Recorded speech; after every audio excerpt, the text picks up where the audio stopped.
ব্রিটেনের চাগস দ্বীপপুঞ্জ মরিশাসের কাছে হস্তান্তরের পরিকল্পনা চরম বোকামি ও জাতীয় নিরাপত্তার জন্য বিশাল হুমকি। মন্তব্যটি মার্কিন প্রেসিডেন্ট ডোনাল্ড ট্রাম্পের কড়া হুঁশিয়ারি। হঠাৎ করেই তার এই হুঁশিয়ারি অস্থিরতা বাড়িয়েছে লন্ডনের 10 নম্বর ডাউনিং স্ট্রিটে। কিন্তু প্রশ্ন হচ্ছে, ভারত মহাসাগরের এই ক্ষুদ্র দ্বীপপুঞ্জ নিয়ে কেন এত মরিয়া ট্রাম্প? ভূরাজনীতিতে এর গুরুত্বই বা কি? চাগস দ্বীপপুঞ্জের কৌশলগত গুরুত্বের মূল কারণ এর বৃহত্তম দ্বীপ দিয়েগো গার্সিয়া। কারণ এই দ্বীপে আছে আমেরিকা ও ব্রিটেনের অত্যন্ত শক্তিশালী একটি যৌথ সামরিক ঘাঁটি। 2025-এর মেতে ব্রিটিশ প্রধানমন্ত্রী কিয়ার স্টারমার এই চাগস দ্বীপপুঞ্জ হস্তান্তরের চুক্তির ঘোষণা দিয়েছিলেন। তখন খোদ ট্রাম্প প্রশাসন এবং মার্কিন পররাষ্ট্রমন্ত্রী মার্কো রুবিও একে যুগান্তকারী অর্জন হিসেবে স্বাগত জানিয়েছিলেন। অথচ এখন সেই অবস্থান থেকেই 180 ডিগ্রি ঘুরে গেছেন ট্রাম্প। কারণ কি? একটা কারণ হতে পারে, কিয়ারা স্টারমার সম্প্রতি গ্রিনল্যান্ড কেনা নিয়ে ইউরোপীয় মিত্রদের ওপর ডোনাল্ড ট্রাম্পের শুল্ক আরোপের হুমকিকে পুরোপুরি ভুল বলে অভিহিত করেছেন। এতে হয়তো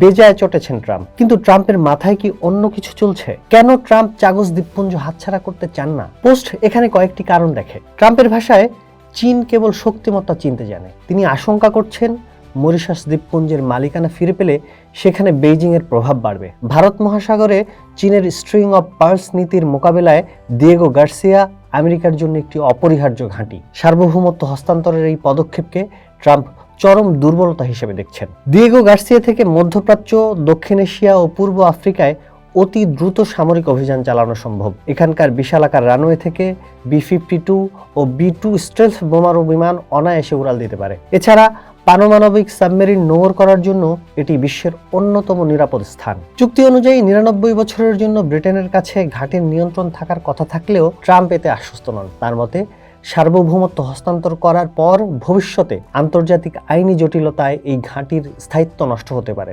সবচেয়ে মজার বিষয় হলো, ট্রাম্প নিজেও এই চুক্তির পক্ষে ছিলেন। কিন্তু এখন আকস্মিক অবস্থান পরিবর্তন ব্রিটিশ প্রধানমন্ত্রী কিয়ার স্টারমারকে নজিরবিহীন কূটনৈতিক সংকটে ফেলেছে।